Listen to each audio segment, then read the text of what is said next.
Star Worm, trip of a lifetime. Let's fucking go.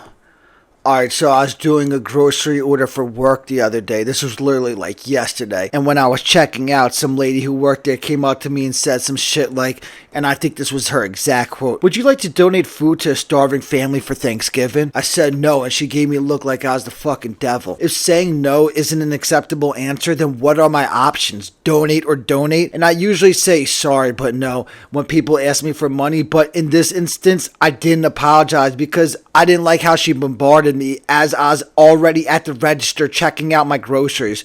And I didn't like the way the question was worded. The way she asked me the question, it makes me feel and sound like a bad guy if I don't donate.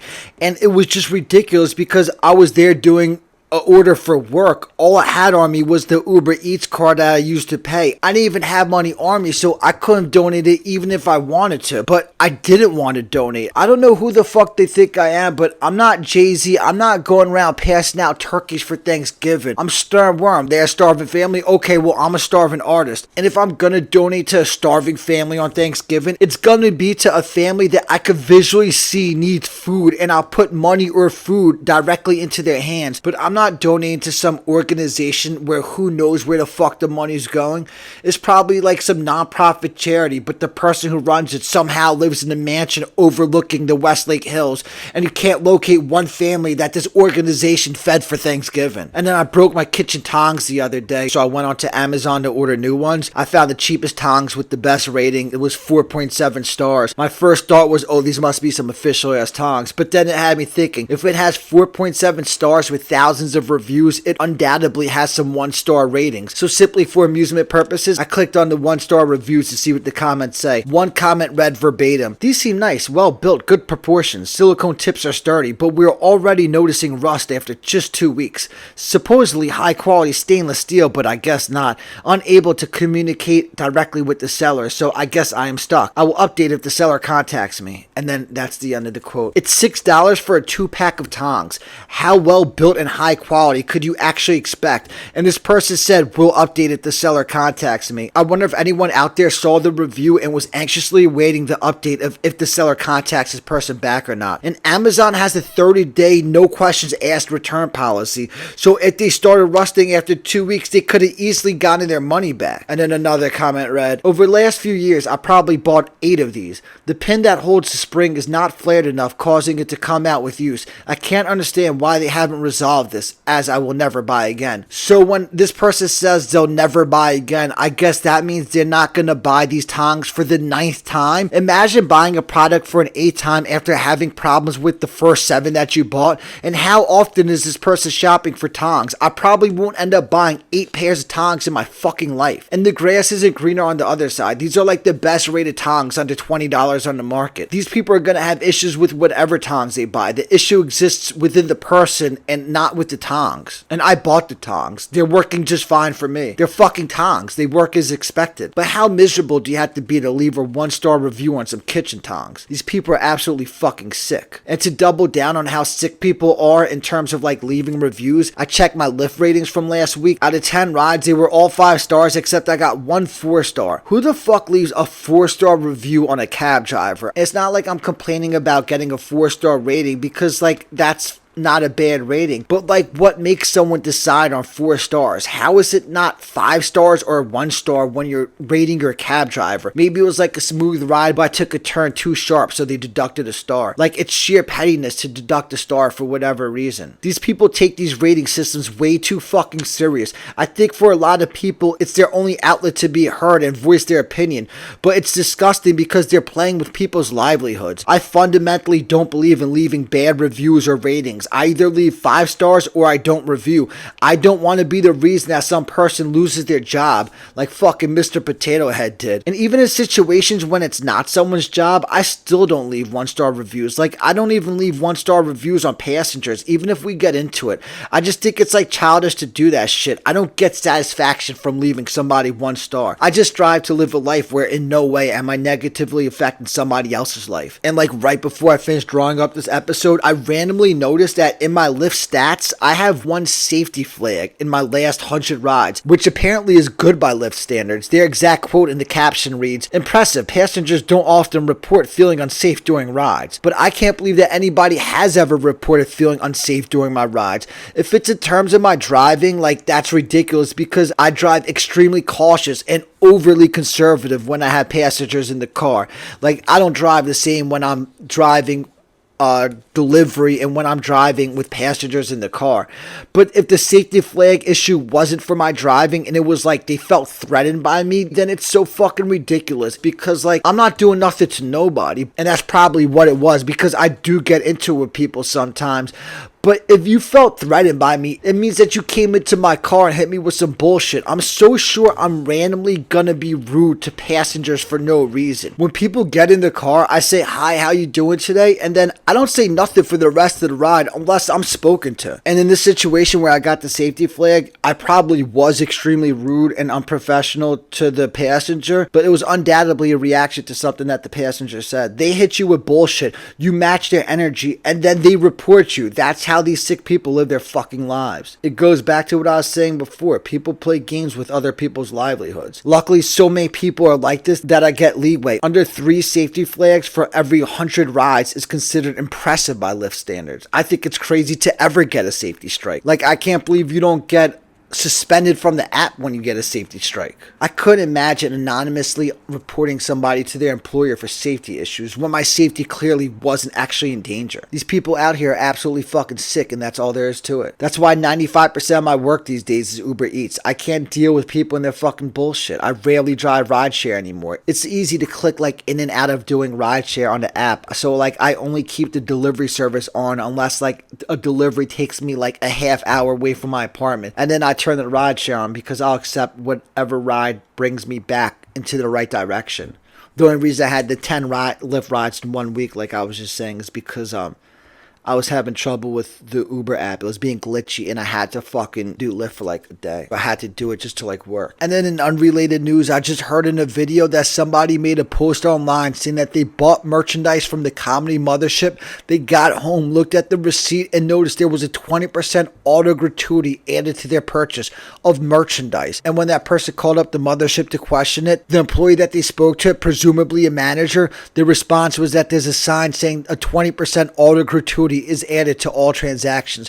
And the person's reaction to that was, "I believe there is a sign, but I didn't see it." It's so easy to overlook that sign because you're not expecting to see it, so you're not looking for it in the first place. You'd have to randomly notice it in order to see it. But there's no words to describe the degree to which that's unacceptable. As a customer, I'm sick of seeing tip prompts when purchasing food to go. It's offensive to get a tip prompt when making a retail transaction, but it's absolutely unacceptable to have an auto gratuity added to retail transactions. Imagine going to the mall, buying a shirt from Macy's, and getting a 20% gratuity added onto your purchase. It doesn't even make sense. Auto-grading retail transactions is a straight-up tax to the customers, and the manager's defense to this would probably be, "We don't keep that money, it goes straight to the employees." But my response to that would be, pay your employees enough so that someone working in a retail position is getting fairly compensated without relying on tips. And it's one thing if somebody opens up a small business, they're strapped financially, they pay their employees what they could afford to, but the owner wishes that he could pay them more, so he adds a tip line to retail transactions.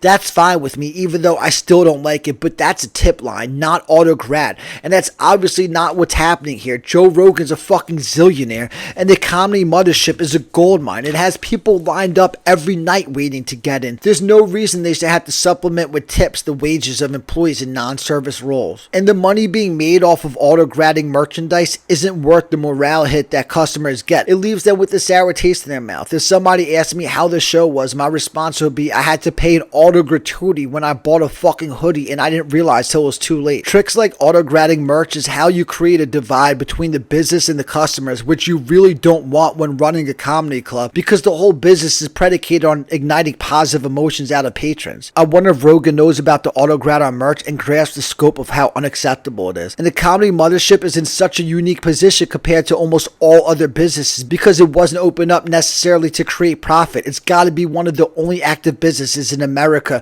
where the owner genuinely doesn't care about revenue. It could break even every year and the owner will still be happy as long as the place runs smooth. Managers could just focus on what matters, which is making sure everything runs smoothly without being overly obsessed with the financial aspect of everything, which is a luxury that managers managing any place else don't get. If I was Rogan, I'd fire whatever employee put the auto gratuity into effect, just because like if I was him, I wouldn't want that mentality managing my business. Like take that mentality and work on a board of directors at a corporation. And then moving on, I was just watching a college football game the other day and the halftime report was presented by Skyrizi, the pharmaceutical drug. And then I recently saw a commercial for another pharmaceutical drug called Calquence. At the end of the commercial, when they listed off the side effects, they literally said side effects may result in death. Then I just saw another TV commercial advertising Botox for chronic migraines. I figured it must be like some medicine called Botox, not like Botox, but I googled it and it is indeed the anti-wrinkle Botox injections. They are now marketing it to treat chronic migraines because apparently like Botox shuts down your nerve receptors. So I guess they figured out that it could be used to numb somebody's migraines. Then like who knows, the fucking Botox might have originally been for migraines and then they figured out that it could clear up somebody's wrinkles and then they market it that way. But like without knowing for sure, what bothers me when I see all these commercials is I'd imagine that it's all obviously covered by insurance. And I'm glad that somebody with chronic migraines could get treatment that's covered by their insurance, but they advertise these drugs to us and then they're so easy to sell to us because they're basically free for everybody because they're covered by insurance. So the person consuming the product isn't getting directly hit with the bill, but it's not free for us at the end of the day, and we all know that. And then I heard a Pfizer radio commercial a bunch of times saying time is of the essence with COVID-19.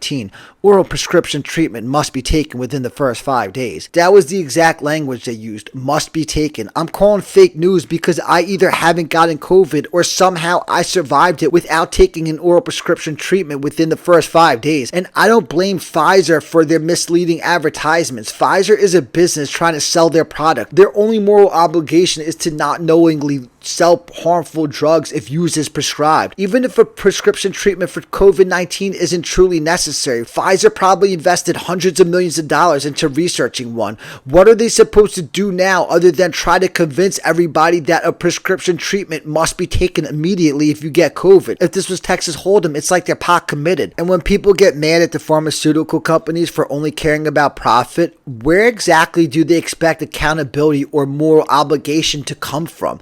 The imaginary corporate entity of Pfizer or the actual people who work for Pfizer who are trapped playing roles and simply doing their jobs for the company that they work for?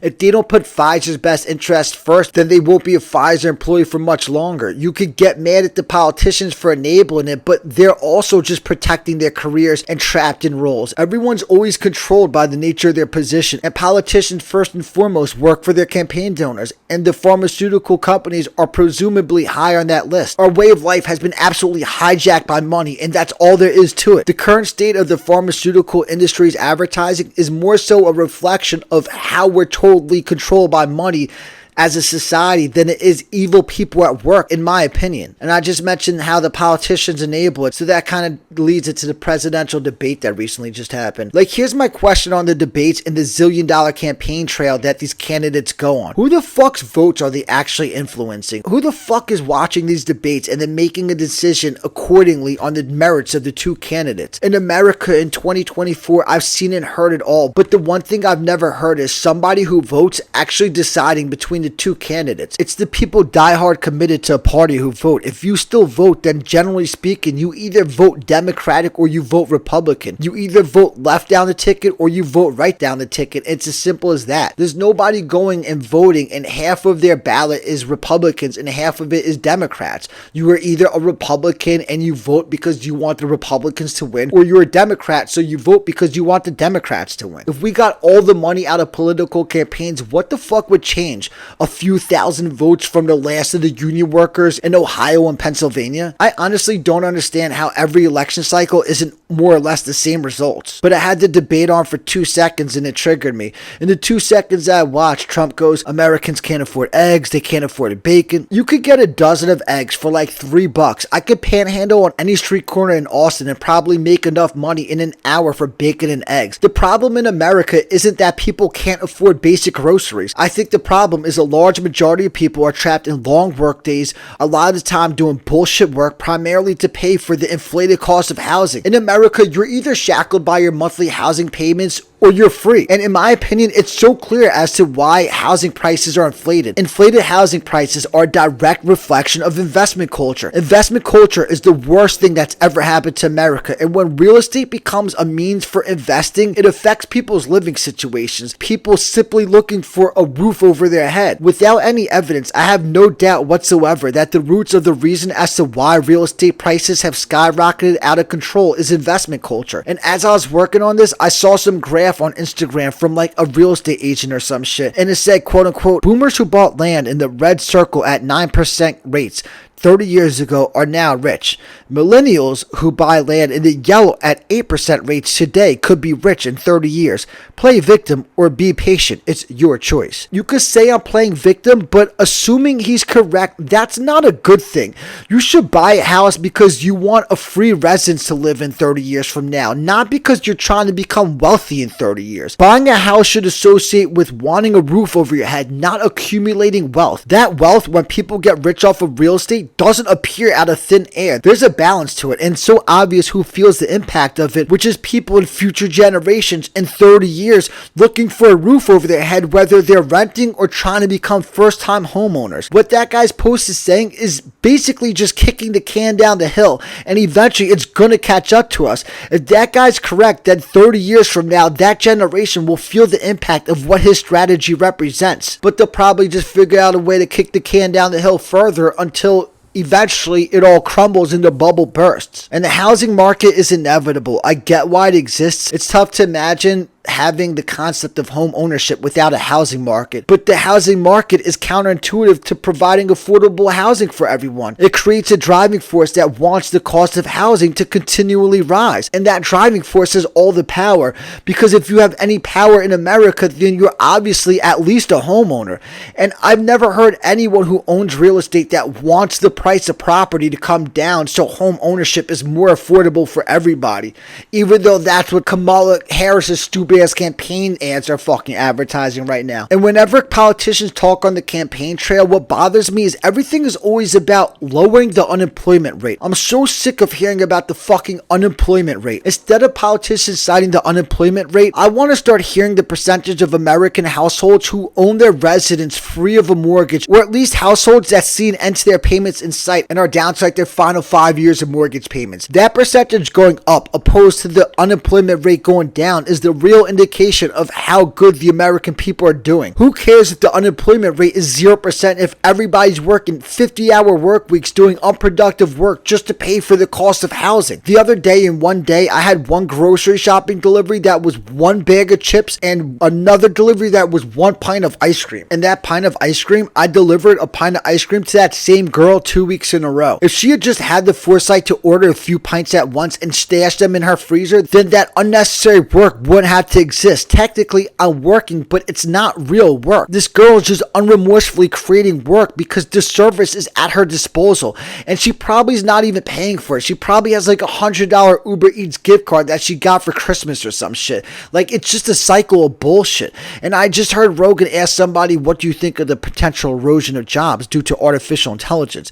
As if that's a negative thing. Isn't that the goal, to get machines to do as much of the labor as possible so we can minimize jobs while maximizing productivity? I want to live in a country where there's less work. I don't want politicians creating more work so that they could lower the unemployment rate on their clock. Right now, we have an abundance of residential units and machines that are so efficient they essentially operate like slaves. Meanwhile, workdays are getting longer and becoming a first-time homeowner is less affordable than ever. It doesn't add up unless you factor in the variable of investment culture. And after the presidential debate, I saw someone that I know post on Facebook, I'm scared for the future of this country. But like, in my opinion, if you're scared for the future of the country, it shouldn't be because one of these two people is taking office. I think what should scare you is that we've gotten to a point where these are the two candidates that we're voting on. It's almost like the damage has already been done, and a Kamala Harris Donald Trump presidential election is just a reflection of it. How is Donald Trump clearly the more impressive candidate? But the point is, like, as unimpressive as these candidates are, I don't think America's fate depends on which two of these we vote in as president. Like, I don't think there's a wrong choice. I think if America crumbles, then it's the result of a trajectory that's been building for an extended period. And whatever president sees it fall apart on their watch basically just took over piloting a ship that was already sinking. But ultimately, I don't think either candidate is the wrong choice that's going to ruin America. I think we're either doomed or we're not. And then the Olympics just came and went. At least that Romanian boxer was a nice little story for the American people. It was a story that gave everybody exactly what they wanted, something to be mad about. One day I logged into Facebook and my timeline was flooded with my right-wing conservative Facebook friends flipping out about a transgender boxer winning the Olympic gold. And then when everyone found out that she was indeed actually born a female, it flipped and all the left-wing liberals ran straight to their keyboards and flooded my Facebook timeline with their rage and anger because their new hero was misgendered. And sticking with the Olympics, people always criticize sports announcers. Announcers never bothered me until I watched Olympic basketball this year. Dwayne Wade's got to be the worst announcer in the history of the universe. It's painful to listen to him talk.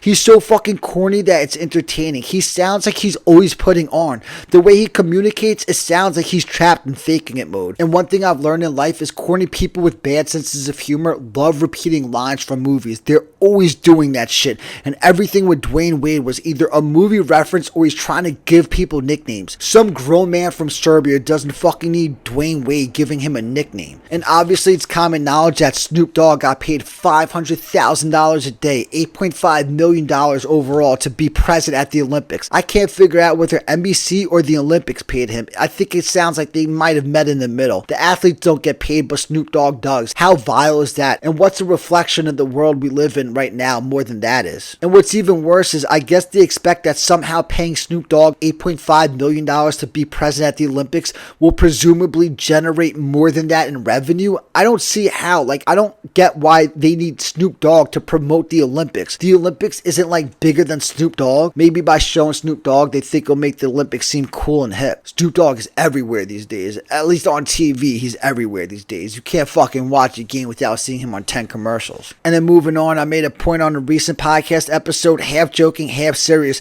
that because we live in a society that's absolutely controlled by money, the direction everything is headed, eventually there's going to be a Paul Brothers arena. Well, apparently I had the name wrong, but something similar was already in the works as I was drawing up that episode. Pitbull, the rapper, just bought the naming rights to Florida International Stadium for $1.2 million a year. So now it's going to be called Pitbull Stadium.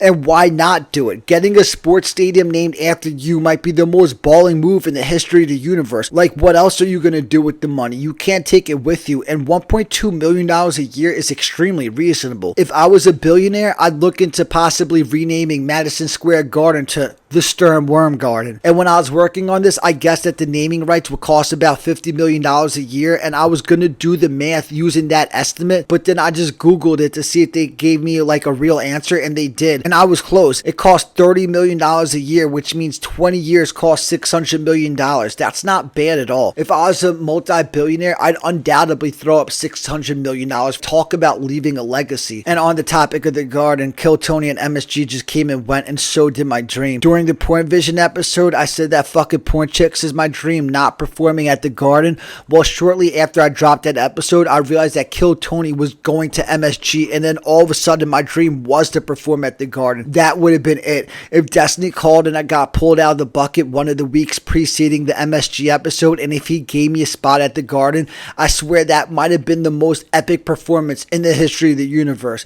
My existence would have been a build up to that moment. I would have fucking rocked that stage. I I even already had the perfect set list drawn up for like a 15-minute set. That moment literally would have brought all the words that I would have been rapping to life. And it would have been cool because we would have done the Kill Tony interview afterwards where Tony asked me like, so how did it feel to perform at the Garden? It would have been the perfect launching pad for Stern Worm. 20,000 people would have been leaving that arena thinking, how the fuck have I never heard of this kid before? And like the Kill Tony arena episodes are always flat as fuck. A Stern Worm performance would have been the highlight of the weekend by light years. That big of a stage is just so much better for a rap performance than it is comedy. It's also for comedians to do those arena shows, but even if performing stand-up comedy was my passion, I don't think doing stand-up comedy in an arena sounds like fun, especially in the position of like a golden ticket winner who gets gifted a spot at an arena show, where like they're an amateur going up to do a Kill Tony minute. The pressure would far supersede the excitement, and I'm not saying that because like my passion is rapping, not comedy. My passion is jerking off, getting high, and eating banging food. I'm saying it because I just don't think the art form of stand-up comedy translates well into arenas, generally speaking. Somebody like Andrew Dice Clay is the rare exception because like what he does is more of a theatrical performance than telling jokes or doing bits. I almost like couldn't imagine Dice in a comedy club. Plus, if Tony like gave me a spot at MSG and I surfaced myself through that, then it would have made buying the live stream well worth it to catch that moment. People love saying they witnessed something. But the pipe dream of performing at the Garden is dead now, and all I could do was record my little podcast, sign up for Kill Tony every week, and watch my life pass me by. Meanwhile, I'm watching College Game Day last week, and I saw Tony Hinchcliffe as part of the segment. He's living a dream while I'm out here living my nightmare. At least I'll always be a legend in my own mind. And sticking with the theme of Kill Tony, there was just a kid on the other day who made a joke in his minute that was the epitome of what the Kill Tony minutes and what the Austin comedy scene has turned into. Corny ass jokes like this is what everybody's doing. It's what the audience laughs at, and it's what impresses Tony on Kill Tony. The bucket pool was Asian. He prefaced the joke by saying that he was in China at the beginning of COVID,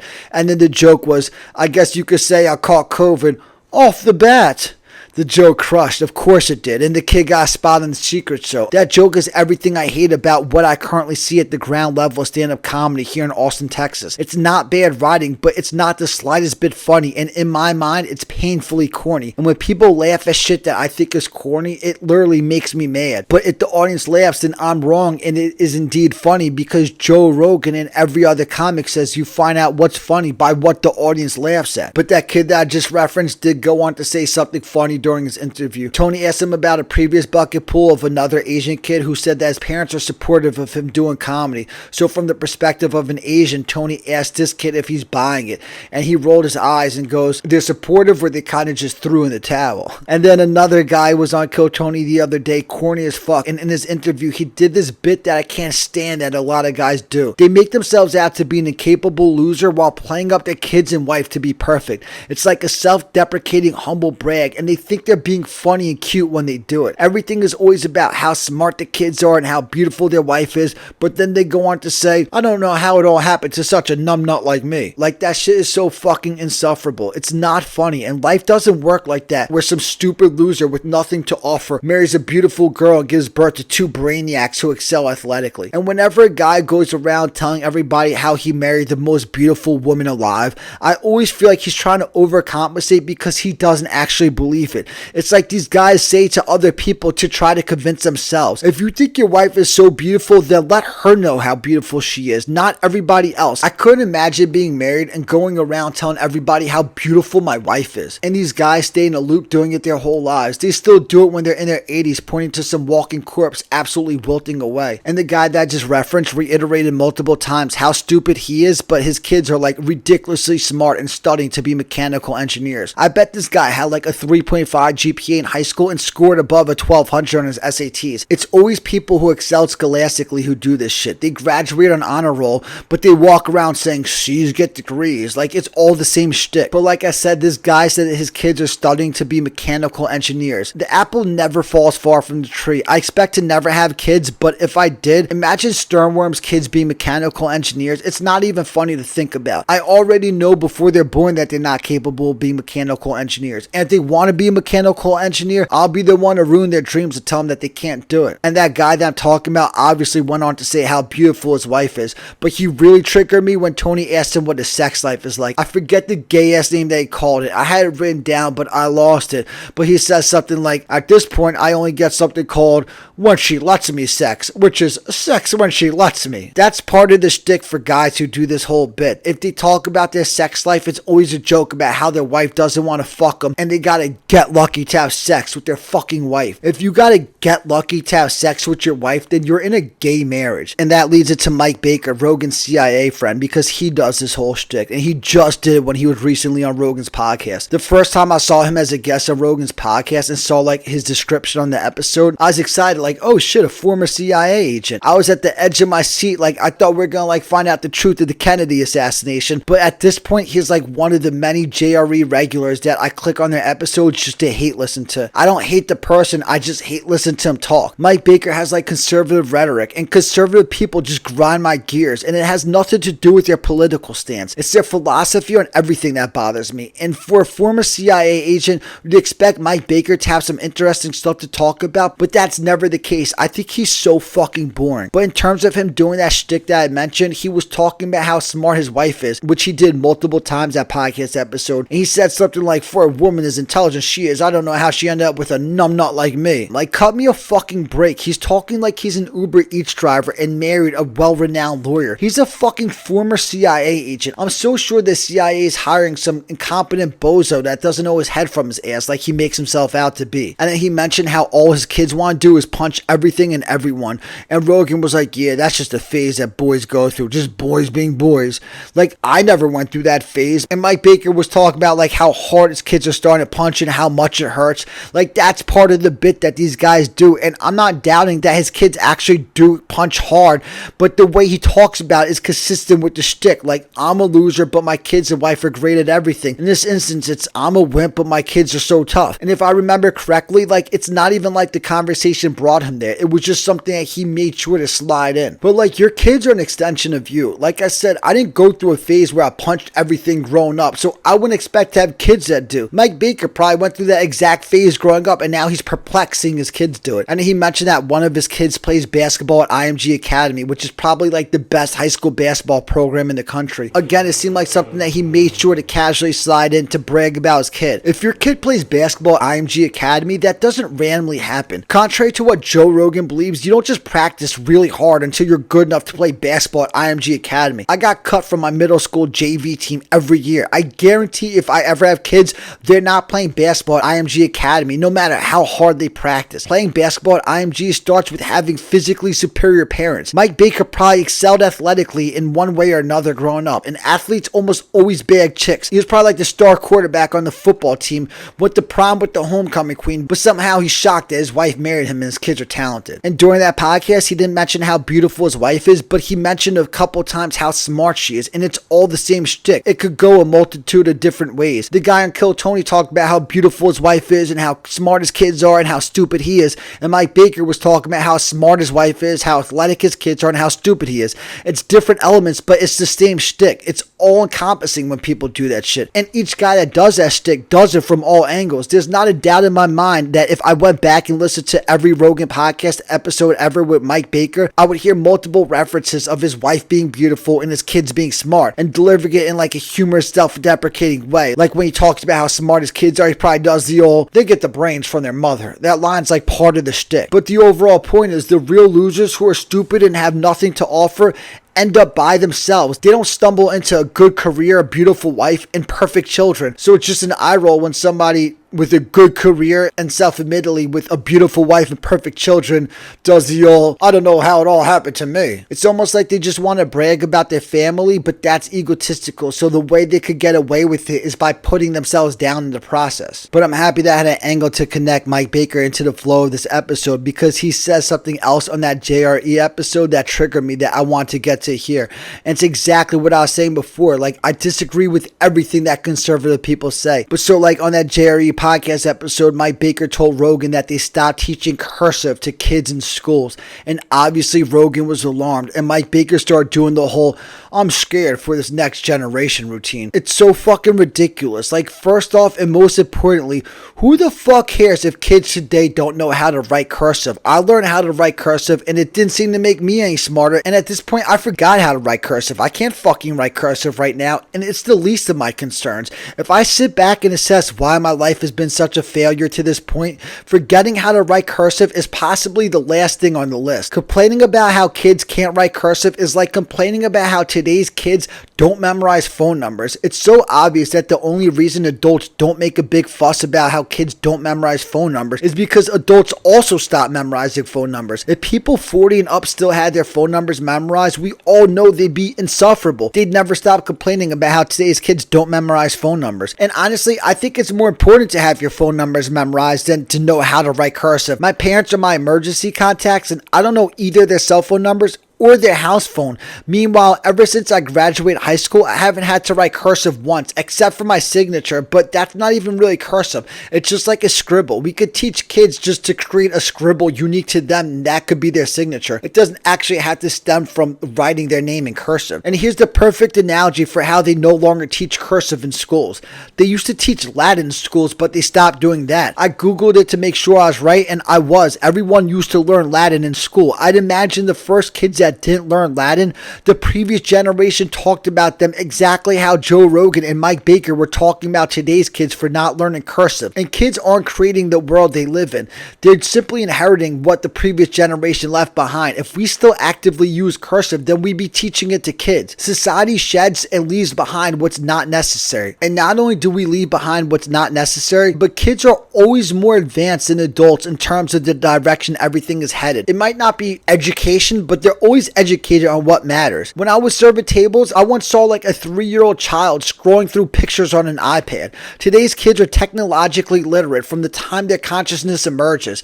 Operating technology comes as natural to them as speaking their first language. Going forward, being technologically literate is exponentially more important than writing cursive or speaking Latin. And not only is this more essential to everyday life, but using technology at young ages probably also aids a child's brain and development. But like, I had a rideshare ride like a year ago, and the two ladies in my car were talking about their friend whose husband had recently died, and the one lady was telling the other one that this friend of theirs can't even go grocery shopping by herself. And the way they made it seem, it didn't sound like it's because she has physical limitations or because she's like depressed from her husband's death. It sounded like she just can't grocery shop because she's never done it by herself, and it's like too complex of a task for her. I bet that lady learned how to speak Latin and learn how to write cursive in school, but she's not capable of going grocery shopping. Like, what matters in life? Having a traditional education or being a functioning human being? And in terms of like Mike Baker and Joe Rogan having a conversation about being all worried about the next generation's intelligence because they think the grade school curriculum has gone to shit, like, I can't listen to that nonsense. First off, every generation throughout human history thinks the generation after them is stupid and intellectually doomed. Everyone always thinks their ancestors are wise and their predecessors are retarded. No one ever looks at the youth and thinks, wow, the future's in good hands.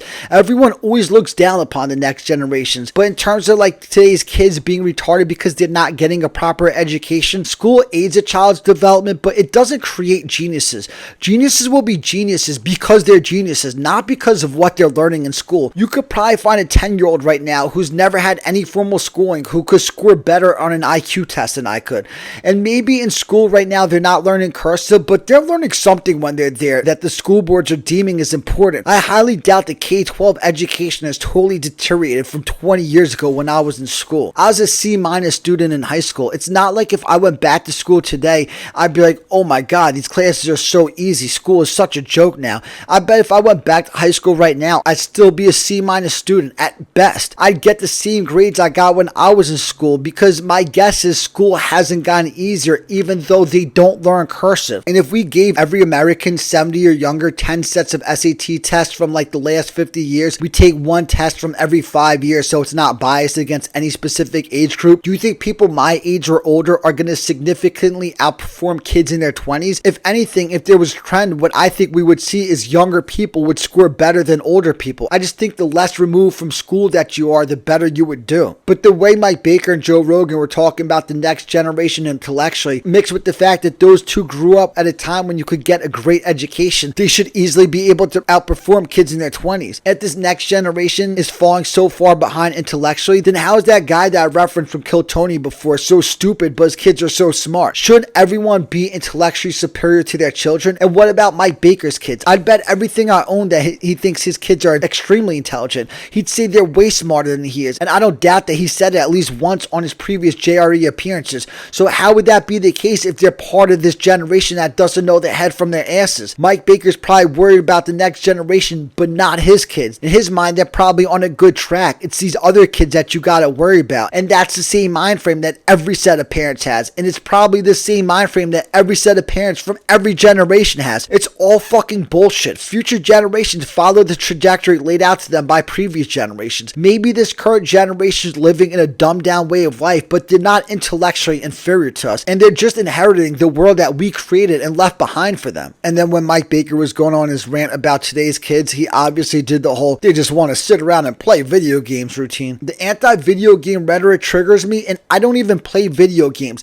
I'm just so sick of everyone always blaming everything on video games. And video games get such a bad rep, but there's a lot of critical thinking that goes into playing video games. When I say I suck at everything in life, it runs deeper than anyone could imagine. The reason I don't play video games is because I suck at them. They're too difficult for me, specifically like the shooter games like Halo and Call of Duty. When I was younger, even with the strategy guides, I couldn't figure out what I was doing with the large majority of video games, so I just stopped playing. I'm not saying it's ideal to spend your life sitting around playing video games, but you definitely critically think and use your brain when you're playing video games. Video games aren't as mindless as people make them out to be. And even though it's not ideal to sit around playing video games, at least it's a hobby. I'd rather my kids sit around playing video games all day than be bored and depressed, or like do something where they're victimizing others. Video games are just like so villainized. Whatever the problem is, just blame it on video games. Rogan recently had a guest on his podcast, and they did just that when she said that 33% of men under the age of 40 aren't sexually active. And that's like the highest it's ever been throughout American history. When discussing why it is, I think Rogan's the one who took it there. He said something like they'd rather just sit around and play video games. No guy has an opportunity with no pressure to fuck a girl that he wants to fuck and pass it up to sit at home playing video games. It just doesn't happen. If anything, the guys who pass up pussy for video games are guys with girlfriends. That's a common complaint amongst girls, that like their boyfriend just wants to sit around playing video games. But these guys aren't in the 33% of sexually inactive men. The 33% of sexually inactive men under 40 are losers with no social opportunity who use video games as a crutch. Not like the reason they aren't getting laid is because of video games. That number would be what it is with or without video games existing. The problem isn't video games. The problem is a lot of men aren't sexually attractive and they have no social life to create opportunities. And even if opportunities somehow did present themselves to this group of guys, it's not exactly going to be fine ass bitches lining up. A lot of men are just going to slip through the cracks and perish. But like I see it as, at least they have video games to occupy their time. And I just mentioned how Rogan's guest said that the 33% of men being sexually inactive is the highest the number's ever been. If I had to guess, I'd say that percentage going up might just be a reflection of more accurate data. I'd say it's easier now to locate all the virgin losers than it ever was in like the 1970s or the 1940s. Like a non-sexually active loser must have been absolutely invisible before the internet. And I don't know how accurate today's percentage is. No one's ever polled me. If they did, then that number would definitely go slightly up, even if it's just like a trillionth of a percentage point. And I bet like a large fraction of people aren't comfortable admitting that they're not sexually active. And if that's the case, then obviously the number's higher than it is. If I had to guess, I'd say the real number for today might be higher than 33%. And the real percentages in the past might actually be closer to today's percentage than what they previously thought, because they just weren't getting enough or accurate data. And that's all I got for today's episode. I'm just going to end the episode by reading a review that I saw on Yelp for some Mexican restaurant near my apartment. It's not a negative review. I just can't believe that someone will waste their time writing such a thorough Yelp review for some dive Mexican restaurant. The review reads, "My wife and I had driven past this place a lot, and we finally decided to check it out. We had been missing out. The service was good, but not sure if it's because it was slow inside the restaurant. They had TVs on almost every wall, which was nice to watch the game and have a couple drinks. They give you chips and salsa when you sit down, and the salsa had great flavor. The house margarita on ice was good. It wasn't the best I've had, but it also wasn't the worst. Just your basic margarita on ice. I decided to get the chicken flautas and 2 extra tacos on the side, bistec and trompo. The flautas seemed a little undercooked and could even been a little more crispy, but were edible. The bistec and trompo were good also. Each taco was $4.25. Kind of expensive for one regular sized taco. My wife had chicken enchiladas with the guillo sauce. I don't know how to say it. She liked them. I thought the best part of the meal was the service and what I think was chili de abo salsa. Super good. Overall, enjoyed our time and we will be back. Star Farm, trip of a lifetime. Let's fucking go.